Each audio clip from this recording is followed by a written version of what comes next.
Pero ito lakay, mula dyan sa Malacanang, dito naman sa Senado, ang Senado daw bukas sa proposal na gawing open sa public ang bicameral budget deliberations. Ay, dapat lang.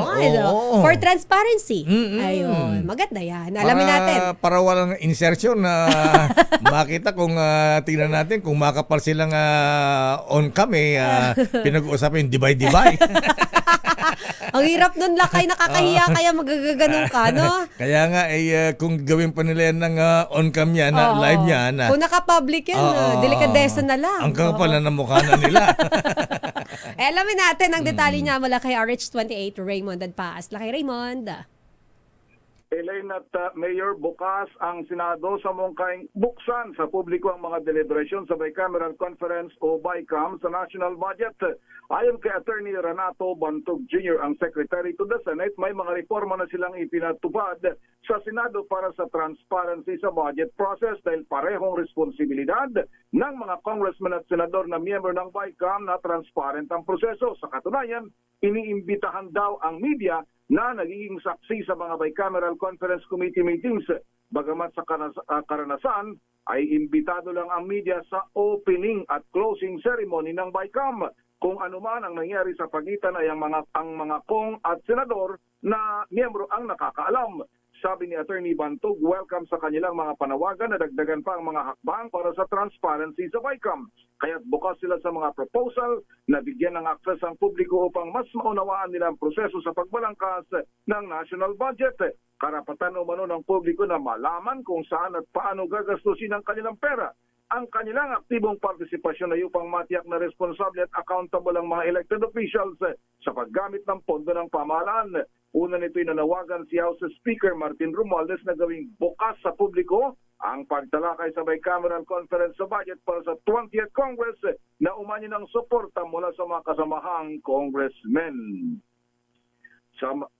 Samantalang Mayor at Sister L, ngayong umaga alas 11 nakatakdang manumpa sa kanyang tungkulin si Senator-elect Vicente Tito Soto III kay COMELEC Commissioner Ernesto Maceda Jr. sa National Museum building sa Maynila. Ba't sa National Museum? Ba't hindi po sa Senado? Ayan, o sa COMELEC. Ba't sa National Museum? Aba, iba rin ang peg ni Senator Tito San. Old Senate building.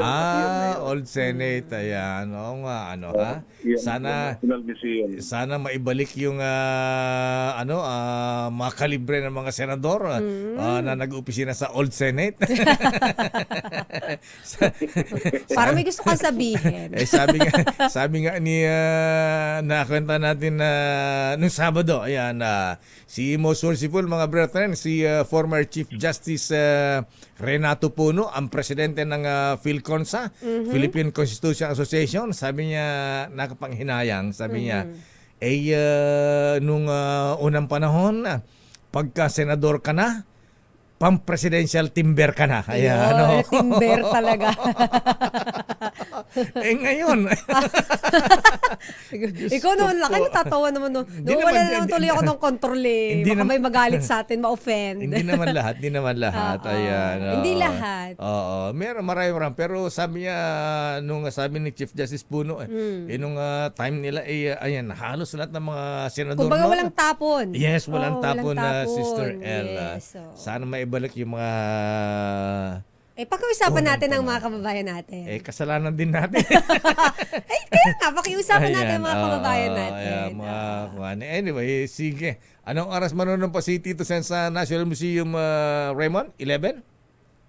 11. Okay. Ang sisi, meron ding 10:30 news conference naman dito sa Senado si Senador Risa Hontiveros upang sagutin yung akusasyon na binayaran daw niya yung isa sa mga tumistigo noon laban kay Pastor Apollo Kibuloy na ngayon ay nagsasalita na banat sa kanya. Kaya ito'y yun daw ang kanilang sasagutin sa umagang ito dito naman sa Senado. Okay nga Rod. Maraming salamat Raymond.